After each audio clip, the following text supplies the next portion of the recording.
नमस्कार, आप देख रहे हैं न्यूज 69 चैनल और मैं हूं आपके साथ अंकिता। चलिए रुक करते हैं खबरों की ओर। मध्य प्रदेश हाईकोर्ट की डिवीजन बेंच ने राज्य सेवा मुख्य परीक्षा 2025 पर अंतरिम रोक लगा दी है। यह रोक लोक सेवा आयोग द्वारा जारी किए गए प्रारंभिक परीक्षा परिणाम में वर्गवार कट ऑफ अंक नंबर जारी करने और अनारक्षित पदों पर आरक्षित वर्ग के प्रतिभावान अभ्यर्थियों को चयन से वंचित करने के आरोपों के चलते लगाई गई है।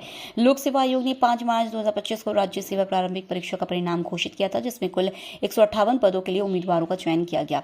याचिकाकर्ताओं का आरोप है कि आयोग ने सुप्रीम कोर्ट और हाईकोर्ट के पूर्व के फैसलों का उल्लंघन करते हुए अनारक्षित सीटों पर केवल सामान्य वर्ग के उम्मीदवारों को शामिल किया, जबकि नियम के अनुसार इन सीटों को केवल मेरिट आधारित चयन से भरा जाना चाहिए था। इस वर्ष आयोग द्वारा वर्गवार कट ऑफ अंक भी जारी नहीं किए गए, जबकि पूर्व के वर्षों में यह प्रथा रही है।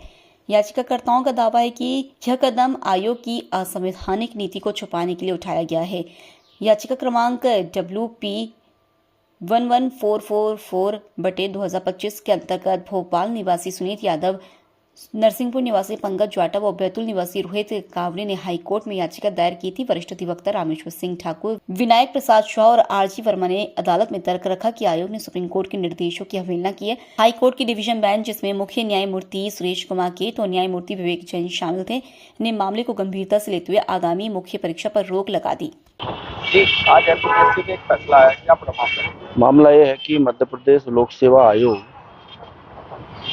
भर्ती परीक्षा 2025 में प्रारंभिक परीक्षा का रिजल्ट इन्होंने जारी कर दिया है 5/3/2025 को, और एक याचिका पहले दायर की गई थी जिसमें माननीय न्यायालय द्वारा सरकारी वकील की बात पर विश्वास करके आदेश किया था कि प्रारंभिक परीक्षा का रिजल्ट कोर्ट की बिना अनुमति के जारी ना किया जाए। ये आदेश हुआ था 25/3 को, जबकि रिजल्ट जारी हो चुका था 5/3 को। तो उस याचिका में मॉडिफिकेशन एप्लीकेशन दाखिल की गई थी और जो रिजल्ट जारी किया है आयोग ने, उसकी संवैधानिकता को भी चुनौती दी गई थी। पहले जो परीक्षाएं आयोग द्वारा की जाती थी उसमें category wise cut off list जारी होती थी, लेकिन 2025 को जो इन्होंने प्रारंभिक परीक्षा का रिजल्ट जारी किया है, इसमें category wise cut off marks इन्होंने जारी नहीं किए हैं। यानी UR का कट ऑफ कितना है, SC का कितना है, ST का कितना है, OBC का कितना है, ये कहीं से भी परिलक्षित नहीं हो रहा है कि जो माननीय सुप्रीम कोर्ट और हाई कोर्ट द्वारा जो आदेश पारित किए गए हैं, रेखांकित निर्णय है कि अनारक्षित सीटें सिर्फ मेरिटोरियस छात्रों से ही भरी जाएंगी, चाहे वो किसी भी वर्ग के हों। तो इस आदेशों को बाईपास करने के उद्देश्य से मैं बोलूँगा, PSC ने एक नया रास्ता निकाला कि हम कट ऑफ ही जारी नहीं करेंगे। जब कट ऑफ जारी नहीं करेंगे तो कोई भी व्यक्ति उसको फाइंड आउट ही नहीं कर पाएगा कि SC, ST, OBC या UR की कट ऑफ क्या है। तो आज माननीय न्यायालय में इस बात को लेकर के काफ़ी लंबी बहस हुई, और एक इसमें मुद्दा और है कि जो कंसेशन ले लेते हैं रिजर्व कैटेगरी के, उनको भी अनारक्षित में कंसीडर नहीं किया है।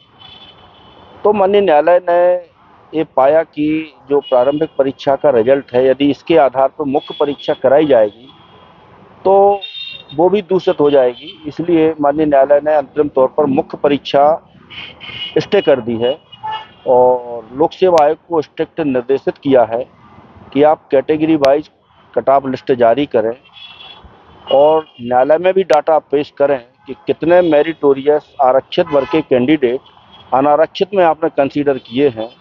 उन सभी डाटाओं को आप कोर्ट में पेश करिए और 15/4/2025 इसकी डेट निर्धारित की गई है। आगामी सुनवाई 15 अप्रैल को होगी। सर, एमपीएससी के अधिवक्ता कुछ असमंजस में नजर आते हैं कि अब पिछली बार भी उन्होंने गलत तथ्य दिए कोर्ट के सामने, आज भी एमपीएससी मेंस के शेड्यूल को लेकर वो श्योर नहीं। इसमें जो पिछले अधिवक्ता खड़े हुए थे PSC की तरफ से, वो इस बार नहीं आए।